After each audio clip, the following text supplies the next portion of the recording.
오늘은 계시록 9장 말씀입니다. 지난 시간까지 계시록 8장 말씀을 통해서 저희들은 나팔 심판 4가지를 살펴보았습니다. 첫째는 피 섞인 우박과 불이 땅에 쏟아짐입니다. 수목과 풀을 포함한 땅의 3분의 1이 탔습니다. 둘째 나팔 재앙은 불붙는 큰 산과 같은 것이 바다에 던져져서 바다의 3분의 1이 피가 되고 또 바다 3분의 1의 생명이 죽고 또 배들의 3분의 1이 깨졌습니다. 셋째 나팔 재앙은 횃불과 같이 타는 큰 별이 하늘에서 떨어져 강들의 3분의 1과 여러 물샘에 떨어져서 물이 쓰게 되고 그 쓴 물 때문에 많은 사람이 죽었습니다. 넷째는 그 넷째 천사가 나팔을 불게 되니까 해와 달과 별의 3분의 1이 타격을 받아서 어두워졌고 낮의 3분의 1이 빛도 없고 밤도 그러했습니다. 그리고 이제는 오늘 본문 계시록 9장의 5째 나팔 재앙이 납니다. 그런데 그 사이에 지난 그 8장 마지막 절 말씀입니다. 계시록 8장 13절 말씀입니다. 내가 또 보고 들으니 공중에 날아가는 독수리가 큰 소리로 이르되 땅에 거하는 자들에게 화가 있으리로다. 이 외에도 세 천사의 불 나팔 소리를 인함이로다 하더라. 공중을 날아가는 독수리가 큰 소리로 이릅니다. 땅에 거하는 자들에게 화가 있을 것이라고 했습니다. 이제 네 나팔 재앙이 이렇게 그 천재지변으로 큰 재앙이 되었지만 앞으로 그 천사가 불 나팔 재앙은 더욱 큰 화가 있는 무섭고 극심한 재앙이 될 것을 이 7나팔 재앙 이 중간에 이 네 재앙이 끝난 후 이렇게 예고한 것입니다. 그러니 오늘 본문 9장부터 시작되는 재앙은 더욱 극심한 재앙입니다. 이는 자연 천재지변을 통해서 나타나는 재앙이 먼저가 아니라 사람에게 직접 가해지는 재앙이라고 하였습니다. 이제 오늘 본문 그 시작 9장 1절 말씀 보겠습니다. 9장 1절입니다. 다섯째 천사가 나팔을 불매 내가 보니 하늘에서 땅에 떨어진 별 하나가 있는데 저가 무저갱의 열쇠를 받았더라. 하늘에서 땅에 떨어진 별 하나가 있다고 했습니다. 그런데 그가 무저갱의 열쇠를 받았다고 했습니다. 하늘에서 땅에 떨어진 별에 대해서는 여러 해석이 있지만 먼저 계시록 본문 안에서 그 뜻을 찾아보도록 하겠습니다. 저희들 앞서 살펴본 1장 16절 말씀 다시 보겠습니다. 그 오른손에 7별이 있고 그 입에 좌우에 날선검이 나오고 그 얼굴은 해가 힘있게 비추는 것 같더라.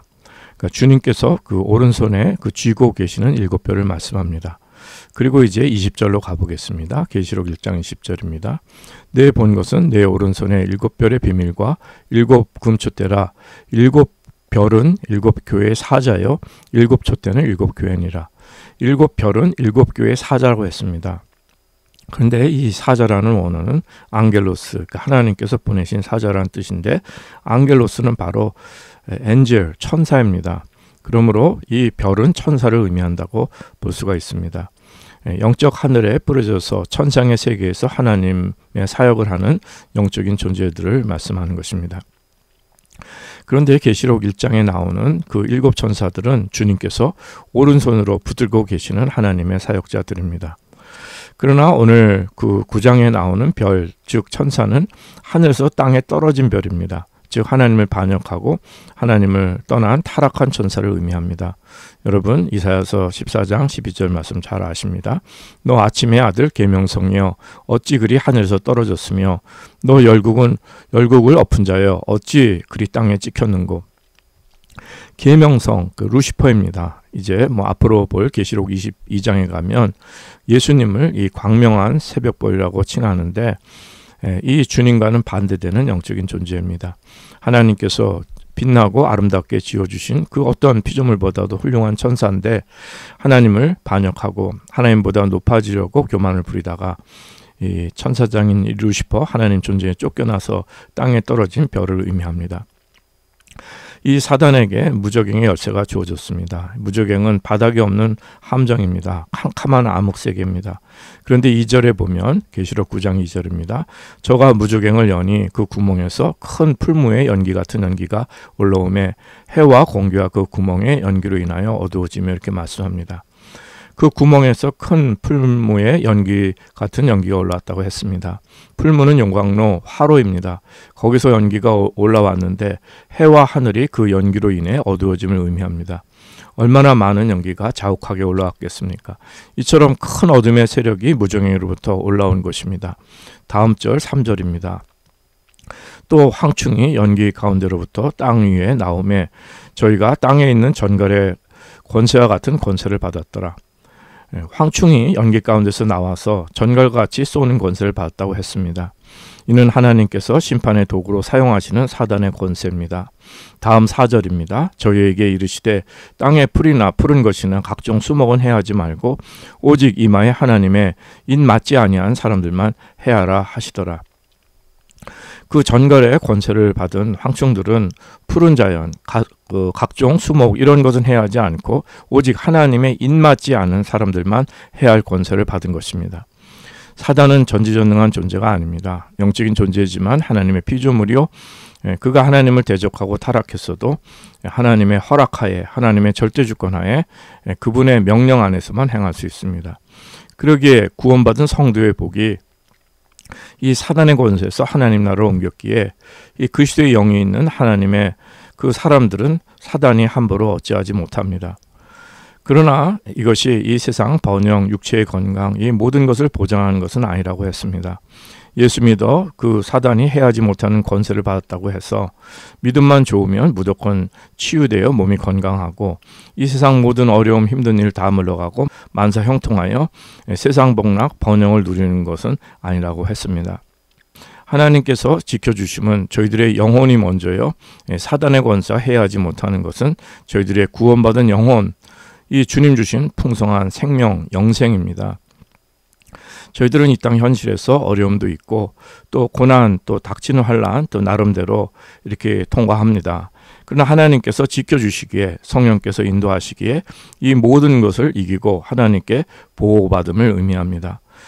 어떤 사람들은 하나님의 이 다 절대주권 하에 있기 때문에 하나님의 사명자들이기 때문에 고요하고 단정하게 큰 어려움 없이 믿음의 사명의 길을 잘 가는 사람도 있고 또 사도 바울처럼 갖은 환난과 어려움을 받는 또 성도들도 있고 또 스데반처럼 순교하는 성도들도 있는 것입니다. 그런데 저희들은 이 어떤 삶을 살든 간에 하나님께서 이렇게 고난과 현실의 어려움이 있지만 성령께서 지켜주시고 인도하시기 때문에 이 모든 걸 이기고 하나님의 보호받는 참 복된 삶을, 우리가 영의 삶을 살아갈 수 있는 축복이 있는 것입니다. 증거 입은 그리스도인입니다. 베드로전서 1장 5절 말씀 잘 아십니다. 너희가 말세에 나타내기로 예비하신 구원을 얻기 위하여 믿음으로 말미암아 하나님의 능력으로 보호하심을 입었나니 이렇게 말씀합니다. 유다서 1절에서도 예수 그리스도의 종이요 야고보의 형제인 유다는 부르심을 입은 자 곧 하나님 아버지 안에서 사랑을 얻고 예수 그리스도를 위하여 지키심을 입은 자들에게 편지한다고 했습니다. 데살로니가전서 5장 23절 이하 말씀 잘 아십니다. 평강의 하나님이 친히 너희로 온전히 거룩하게 하시고 또 너희 온 영과 혼과 몸이 우리 주 예수 그리스도의 강림하실 때 흠없게 보존되기를 원한다고 했습니다. 너희를 부르시는 이는 미쁘시니 그가 또한 이루시리라. 하나님께서 저희 속에서 일하셔서 이렇게 저희를 인도해 주시는 것입니다. 환난과 어려움이 없는 것이 아니라 또 사단이 더욱 크게 득세하더라도 하나님께서 보호하시고 인도하시고 지켜주셔서 이 모든 것들을 이기고 영의 승리를 허락하심을 말씀합니다. 그래서 세상을 이기는 것은 믿음입니다. 그리고 성령님께 인도한 바는 정말 복된 성도들을 되셔야 할 줄 믿습니다. 그 심지어는 순교의 순간에도 은혜 허락하심을 스데반 경우를 통해서 알 수 있음을 여러 번 말씀드렸습니다. 사도행전 그 6장, 그 7장 이렇게 내용들을 이렇게 보면 스데반의 얼굴이 그 천사 같다고 말씀하고 또 스데반이 성령 충만해서 이 순교한 순간에도 그 사도행전 7장 55절 이하에 보면 스데반이 성령 충만하여 하늘을 우러러 주목하여 하나님의 영광과 및 예수께서 하나님 우편에 서신 것을 보고 말하되 보라 하늘이 열리고 인자가 하나님 우편에 서신 것을 보노라 한데 이렇게 증거 입은 정말 그 천사의 얼굴처럼 빛나는 그 영광으로 하나님 앞에 이렇게 그 순교의 순간에도 영광스러운 순간이 있는 것을 알 수 있습니다. 그렇기 때문에 항상 말씀드리지만 마태복음 10장 28절 몸은 죽여도 영혼은 능히 죽이지 못하는 자들을 두려워하지 말고 오직 몸과 영혼을 능히 지옥에 멸하신 자를 두려워하라고 말씀하는 것입니다. 그러기에 하나님의 입맞은 자, 즉 성령님의 인치심 받은 자라고 했습니다. 이들은 사단의 권세가 해하지 못하는 하나님께서 보호하시는 하나님께로 난 예수 그리스도의 영이 있는 예수의 사람들입니다. 그런데 이 예수 복음을 영접지 않은 사람들, 이렇게 재앙과 심판이 이렇게 정말 징계, 이 심판이 이렇게 커지는데도 여전히 회개치 않고 주님께 돌아오지 않는 사람들은 이제 그 사단 황충의 이 전갈의 권세를 받아서 이제 사단이 쏘는 거예요. 해를 주는데 그 계시록 9장 5절 말씀 보면 그러나 그들을 죽이지는 못하게 하시고 5달 동안 괴롭게만 하시는데 그 괴롭게 함은 전갈이 사람을 쏠 때에 괴롭게 한과 같다라고 말씀합니다. 이들이 받는 고통은 5달이라고 했습니다. 이것이 이 세상 달력의 5달이든 아니면 상징적인 기간이든 하나님께서 정하신 기간 동안 괴롭게 하시는 그 괴로움은 그 전갈이 쏘는 괴로움인데, 이 사단이 받은 이 전갈의 권세는 정말 사람이 정말 한순간도 견디지 못할 죽기보다 더 큰 고통입니다. 괴로움입니다. 그러기에 그 다음 절에 보면 계시록 9장 6절 말씀, 그날에는 사람들이 죽기를 구하여도 얻지 못하고 죽고 싶으나 죽음이 저희를 피하리로다, 이렇게 말씀합니다.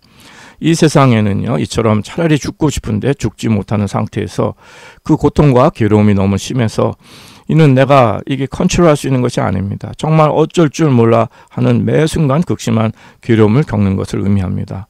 그래서 또 자살에 이르는 사람도 있습니다.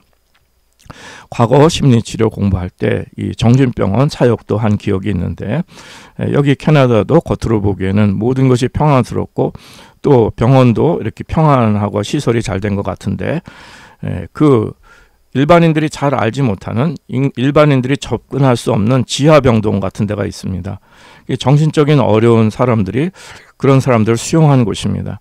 그런데 그러한 곳에도 거하기가 이렇게 쉽지 않은 곳인데도, 그렇게 힘든 곳인데도 사람들은 또 거기 오래 거하기를 원하는 거예요. 왜 그러냐면은 약을 받을 수 있기 때문에. 이들은 정말 극심한 정신적 고통으로 매 순간 지옥을 경험하고 있었기 때문에 그 고통스러운 순간에 그 정신병동 안에서라도 거하면서 그 약을 타서 그 정신적인 고통을 조금이나마 해소할 수 있는 그것을 바라는 것입니다. 과거 한국에서 그 청년 그 군대 경험 때 제가 이제 팔목이 이제 한 2군데나 부러져서 의무대에 입시를 한 적이 있습니다. 그런데 이제 거기서 이제 정말 좀 넋이 나간 사병 하나를 알게 되었는데, 매 순간 정신적 고통과 불안으로 극심한 괴로움에 있던 친구였습니다. 제가 그 친구한테 잘해주니까 이제 마음을 열고 제게 일기장을 보여주는데 영어로 일기를 썼습니다. 그렇게 지식도 있고 정서적으로 예민한 친구가 대학을 다니다가 강제징집을 당해 군대에 왔는데 적응을 못하고 정신적으로 이렇게 큰 어려움을 겪고 있었습니다. 그런데 그러한 사람을 의무대에서는 아무런 케어도 하지 않고, 한국의 옛날에 그 80년대 옛날 이야기입니다. 처방이라고는 그 바륨이라는 신경안정제, 이 알약밖에 없었습니다. 그런데 그 약효가 떨어지면요, 제게 매번 간청하기를 자기를 침대에 좀 묶어달라는 것이었습니다. 너무도 불안하여 괴롭고 어쩔 줄 모르겠으니 손발을 좀 제발 묶어달라는, 그 정말 얼마나 착한 친구인지 몰라요. 그 얼굴이 평생 잊혀지지 않습니다. 이 세상에는 저희들이 쉽게 알지 못하는 고통이 무수히 있을 수 있고, 차라리 죽었으면 하는 사람들이, 이 괴로움에 시달리고 있는 사람들이 우리가 보이지 않는 곳곳에 상존해 있음을 알게 되었습니다. 그래서 사람을요, 우리가 내가 쉽게 판단할 수가 없어요.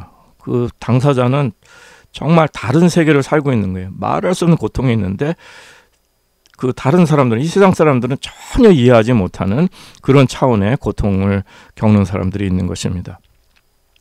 저 자신도 그렇게 아무도 이해하지 못하는 매 순간이 그냥 숨 쉬는 것이 답답하고 지옥 같은 매 순간 견디지 못할 그 고통 때문에 정말 하루 종일 걷고 제 몸을 혹사한 경험도 있습니다. 자고 일어나도 낫지 않고 내가 내 스스로를, 나를 어찌할 수 없는 지옥 같은 경험입니다. 그렇게 사람이 죽어갈 수도 있다는 것이죠.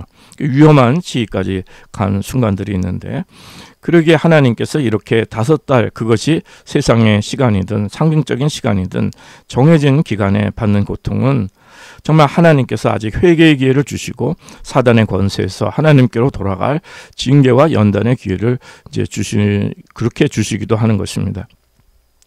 저희들은 인생을 교만하게 살고 이 세상이 전부인 것으로 생각하고 여기서 모든 것을 다 누리는 삶은 버려야 합니다. 참 어리석은 삶입니다. 거지 나사로와 부자의 비유를 보십시오.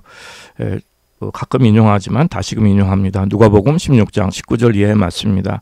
한 부자가 있어 자색 옷과 고운 베옷을 입고 날마다 호화로에 연락하는데 나사로라 이름한 한 거지가 헌대를 앓으며 그 부자의 대문에 누워 부자의 상에서 떨어지는 것으로 배불리려 하며 심지어 개들이 와서 그 헌대를 핥더라.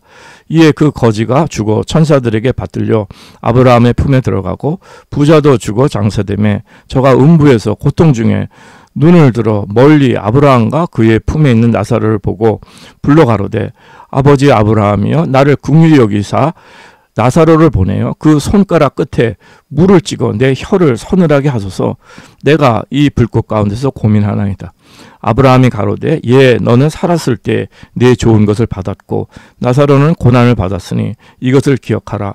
이제 저는 여기서 위로를 받고 너는 고민을 받느니라. 이 고민이라는 게 고통이에요. 극심한 고통을 말씀하는 것입니다. 이뿐 아니라 너희와 우리 사이에 큰 구렁이 끼어 있어 여기서 너희에게 건너가고자 하되 할 수도 없고 거기서 우리에게 건너올 수도 없게 하였느니라. 가로되 그러면 구하노니 아버지여 나사로를 내 아버지 집에 보내소서. 내 형제 5이 있으니 저희에게 증거하게 하여 저희로 이 고통받는 곳에 오지 않게 하소서. 아브라함이 가로되 저희에게 모세와 선지자들이 있으니 그들에게 들을지니라. 가로되 그렇지 아니하이다. 아버지 아브라함이여 만일 죽은 자에게 저희에게 가는 자가 있으면 회개하리이다. 가로되 모세와 선지자들에게 듣지 아니하면 비록 죽은 자 가운데서 살아난 자가 있을지라도 권함을 받지 아니하리라 하였다 하시니라. 그 24절 25절 보면 불러 가로되 아버지 아브라함이여 나를 긍휼히 여기사 나사로를 보내어 그 손가락 끝에 물을 찍어 내 혀를 서늘하게 하소서. 내가 이 불꽃 가운데서 고민하나이다. 아브라함이 가로되 예 너는 살았을 때 내 좋은 것을 받았고 나사로는 고난을 받았으니 이것을 기억하라. 이제 저는 여기서 위로를 받고 너는 고민을 받느니라. 계시록 오늘 본문 그 9장 11절에 보면 저희에게 임금이 있으니 무조갱의 사자라. 히브리음으로 이름은 아바돈이요 헬라음으로 이름은 아볼루온이더라고 말씀합니다. 이 전갈의 권세를 가진 황충들의 임금 우두머리가 있는데 이는 무조갱의 사자입니다. 그런데 그 이름이 히브리어로 아바돈, 헬라어로는 아볼루온이라 했습니다. 이는 파괴자라는 뜻을 가지고 있습니다. 즉 무조갱의 사자 황충들의 임금은 사단인데 이 사단은 파괴자입니다. 사단은 adversary, 하나님을 대적하는 대적자로도 불리고 또 accuser, 참소자입니다. 또한 이렇게 destroyer, 파괴자입니다. 또한 사탄은 라이어입니다. 거짓말하는 자, 거짓의 아비입니다. 그런데 그 특성 중에 하나가 바로 이렇게 아바돈, 아볼론, 파괴자입니다. 예수님은 생명을 주시고 풍성히 주시는 분입니다. 또한 우리를 구원하시고 치유하시고 모든 걸 살리시는, 회복시켜 주시는 분입니다. 꺼져가는 등불도 끄지 않으시는 분입니다. 그러나 사단은 속이고 빼앗고 죽이고 파괴하는 파괴자입니다. 그러기에 사단에게 속으면 파괴하는 역사가 일어납니다. 가정에서, 사회에서, 국가 간 이렇게 갈등을 일으키고 인간 간에도 전쟁을 일으키며 파괴하는 대로 나가게 합니다. 거짓 평화, 또 내 욕심, 일상 영광 자랑, 부 권력을 부추기며 결국 모든 사람들이 서로 자기 욕심을 채우게 하고 서로 해하게 하며 파괴하는 대로 나가게 합니다. 내 욕심을 채우려 다른 사람들에게 해를 주고 다른 사람을 파괴합니다. 그러기에 여러분 잘 아시는 에베소 4장 26절 이하의 말씀, 분을 내어도 죄를 짓지 말며 해가 지도록 분을 품지 말고 마귀로 틈을 타지 못하게 하라, 이렇게 말씀합니다. 분을 계속 품고 있으면 결국 마귀가 틈타 파괴적인 대로 나아가기 때문에 그런 것입니다. 아담과 하와, 선악과 범죄에 이어 인간에게 들어온 사단의 역사입니다. 그러기에 가인은 아벨을 죽였습니다. 그러기에 이 분을 내어서 이 화를 내어서 파괴적인 대로 나아가게 하는 일이 인간 본성이 있습니다. 여기에 마귀가 틈을 타는 것입니다. 파괴의 마음이 미움입니다. 그러기에 예수님께서는 형제를 미워하는 자는 살인하는 자라고 말씀하신 것입니다. 이 파괴적인 이 분은, 이 미움은 외적으로만 표출되는 것이 아닙니다. 우리 눈에 보이게 외적으로 막 감정적으로 표출되는 그것만이 아닙니다. 과거 심리치를 공부하면서 그 패시브 어그레시브니스라는 그 개념이 있는데 거기에 대해 배울 기회가 있었습니다. 특히 여기 주류 캐나다인들은 되게 직접적인 화는 잘 안 냅니다. 되게 그 많은 한국 사람들이 화를 다스리지 못하고 그냥 감정 폭발 이런 게 많은데, 특별히 이제 한국의 이제 그 올더 제너레이션들은 그 나이 든 세대들은 더 이런 감정 폭발이 많습니다. 화가 많고 한이 많기 때문에 이제 이런 것이 있는데, 그런데 여기 캐나다의 이제 주류 사람들은 이렇게 직접적인 감정 표현은 막 폭발 같은 건 안 해도 간접적인 미움, 화를 표현합니다. 그런데 그게 또 더 무섭습니다. 사보타지가 그 대표적인 예입니다. 일을 망치고 제대로 하지 않고 뭐 바른 정보도 주지 않고 그냥 뭐 제대로 하지를 않는 거예요. 그리고 그 간접적으로 관련된 일 이런 걸 망치고 파괴하여서 그렇게 조용히 모르게 복수하여서 인간관계를 파괴하는 것입니다. 아주 극단적인 예가 주문한 커피에 화난 종업원이 몰래 침을 뱉는 행위 같은 것입니다. 외적인 감정 폭발 파괴적인 행위뿐만 아니라 이렇게 수동적인 공격 행위도 다 파괴적인, 즉 사단의 역사입니다. 그런데 이 파괴자 사단이 그 황충의 임금 우두머리가 되어서 7절 이하에는 이 황청들의 이제 모습이 이렇게 나오는데, 묘사되어 나오는데 10절에 보면은 계시록 9장 10절입니다. 또 전갈과 같은 꼬리와 쏘는 살이 있어 그 꼬리에는 5달 동안 사람들을 해하는 권세가 있다를 말씀합니다. 그러니 이 파괴적인 힘은 얼마나 그 당하는 사람에게 고통과 괴로움을 주겠습니까? 이 전갈과 같은 꼬리에 쏘는 살이 있다고 했습니다. 이 괴로움은 차라리 죽고 싶지만 죽지 못하는 고통의 괴로움입니다. 욥도 하나님 허락하에 사단의 공격을 받았을 때 자신이 태어난 날 자신의 생일을 저주하였습니다. 살아 숨쉬는 자체가 견딜 수 없는 고통의 연속이기 때문에 그런 것입니다. 저희들은 하나님 앞에서 겸손해져야 합니다. 저희 인생은 아무도 자신할 수 없고 내가 내 스스로 보장할 수도 없습니다. 사람에게는 스스로 감당할 수 없는 고통과 괴로움의 차원이 있다는 것을 깨닫고 인정할 수 있어야 합니다. 하나님께서 붙들어주지 않으시면, 주님께서 은혜를 베풀어주지 않으시면, 저희들을 이 파괴자 사단에게 내어주시면 말할 수 없는 고통, 괴로움에 빠질 수 있음을 깨닫고 겸손해야 합니다. 하나님께서 오늘 저희들에게 정말 이러한 사람이 그 감당할 수 없는 극심한 고통과 괴로움에 빠지지 않고 정말 하나님의 그 성령님의 인치심으로 말미암아 이렇게 살아갈 수 있는 하루를 감사해야 됩니다. 또 복음을 아직 영접할 수 있는 기회를 허락하신 이 하나님의 길이 참으시는 은혜를 오늘 하루 감사할 것입니다. 간밤에 잠을 잘 수 있으면 감사해야 됩니다. 오늘 하루에 일용할 양식이 있고 또 음식 자체를 먹을 수 있는 자체도 감사하고 물을 마실 수 있는 자체도 감사하고 숨쉬고 생활할 수 있는 자체를 감사해야 됩니다. 걸을 수 있으면 걷는 것을 감사해야 되고 우리가 모든 것을 감사해야 됩니다. 이 모든 것은 하나님께서 이 사단, 이 파괴자의 권세를 막아주시고 오늘 저희들에게 정말 감당할 수 있는 하루, 시험이 있어도 괴로움이 있어도 고통이 있어도 감당할 수 있는 하루를 주심에 감사해야 됩니다. 그리고 감당하지 못하는 것은 또 피할 길을 내시는 것입니다. 하나님께서 지켜준다고 해서 하나님의 입맞은 자라고 해서 성령님의 사람이라고 해서 이 세상에 아무런 고통과 어려움 없이 이 세상에 성공, 편안하고 능력 있는 삶만 산다고 하지 않았습니다. 사도 바울에게는 이 파괴자 사단의 가시가 있어서 이 땅에 살 때에 큰 괴로움과 고통 가운데 있었습니다. 그러나 그 고통을 감사한다고 했습니다. 본인이 자고하여 교만하지 않도록 하나님께서 낮추시는 은혜를 감사한 것입니다. 오히려 이 연약함을 자랑하였습니다. 그의 삶의 모든 능력은 자신의 것이 아니라 하나님의 능력만 나타내는 기도하고 그 능력만을 인정하며 자신은 그 육신의 괴로운 고통, 그 연약함이 있더라도 그것을 감사하였습니다. 정말 중요한 것은 저희들이 자고하지 않는 것입니다. 교만하면 안 됩니다. 그 97세 된 한 철학자가 자신의 죽음을 맞는 이야기를 소개시켜 드린 적이 있습니다. 그는 유명 철학 가게를 통해서 죽음은 조금도 두려워할 필요가 없다. 이에 대한 고통과 불안을 느낄 필요가 없다고 평생 가르치고 또 유명한 책도 썼습니다. 철학 교재도 썼습니다. 그러나 막상 그 자신이 노년이 되어서 이제 죽음을 맞는 시기가 되니 그 자신에게 닥치는 고통과 괴로움을 해소할 길이 없었습니다. 아무것도 그에게 위로가 되는 것이 없었습니다. 그의 지식과 논리와 그 한편 그의 경험한 삶에는 말할 수 없는 괴리감이 있었던 것입니다. 자신의 지식을 과신하는 철학자 사상가보다 더 어리석은 사람은 없습니다. 자신의 의술을 전부로 여기는 의사보다 어리석은 사람이 없습니다. 인공지능을 만드는 천재적인 과학자라도 하나는 알고 둘은 모르는 다른 차원의 관점에서는 이렇게 어리석고 모순되고 유치한 사람일 수 있습니다.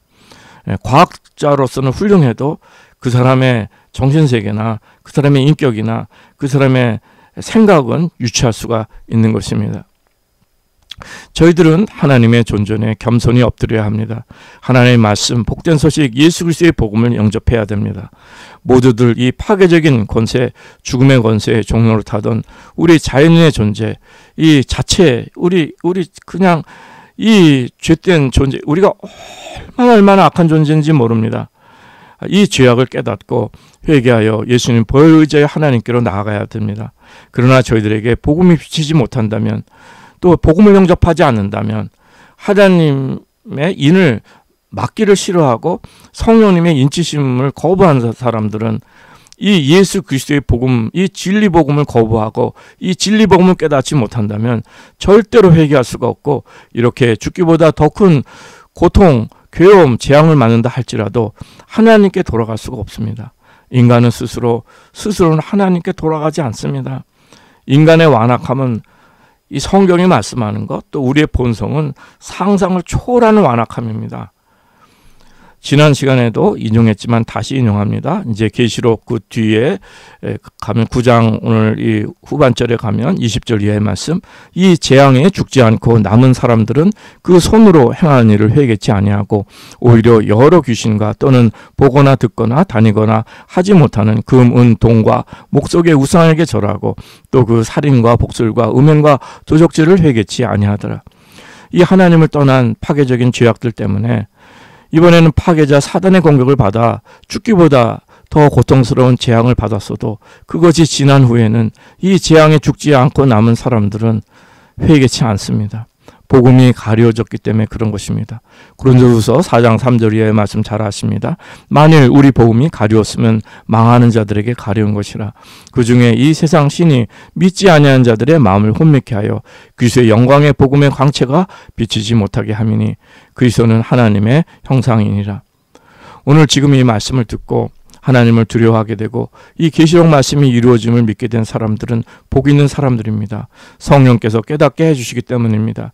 성령께서 또한 회개의 영을 주셔서 예수 그리스도의 복음을 알게 하시고 예수님을 주님으로 영접케 하시며 하나님께 돌아갈 수 있게 하시는 것입니다. 또 하나님께 돌아간 구원받은 성도는 오늘도 하나님을 경외하며 이 말씀을 믿고 절대로 자고하여 교만한 마음 품지 않고 주님께서 인도하시고 보호하시고 공급하시는 오늘 이 순간에 정말 하나님 말씀 따라 감사 영광 돌릴 것입니다. 사단에게 속아 나의 이기적인 욕망을 따라 미움과 정욕의 파괴적인 삶을 사는 것이 아니라 예수님의 생명을 나누어주는 성령님의 열매 맺는 성도들 되시기 기도합니다. 예수님 생명 나눠주는 선한 성도, 착한 성도들, 하나님 가장 기뻐하시는 성도입니다. 사도 바울처럼 사단의 가시도 감사하며 나의 연약함을 자랑하는 성도들이 되어야 할 것입니다. 오늘 말씀을 통해 나 자신을 겸손히 낮춰서 하나님께서 정말 인치신 자들도 그 성령님의 인치신 그 영의 사람들로 이 극심한 재앙을 피하게 되는 그 데살로니가전서 5장 23절 이하의 말씀, 평강의 하나님이 친히 너희로 온전히 거룩하게 하시고 또 너희 온 영과 혼과 몸이 우리 주 예수 그리스도 강림하실 때 흠없게 보존되기를 원하노라. 너희를 부르시는 이는 미쁘시니 그간 또한 이르시라. 이 말씀의 복을 받는 성도들 되시기를 기도드립니다.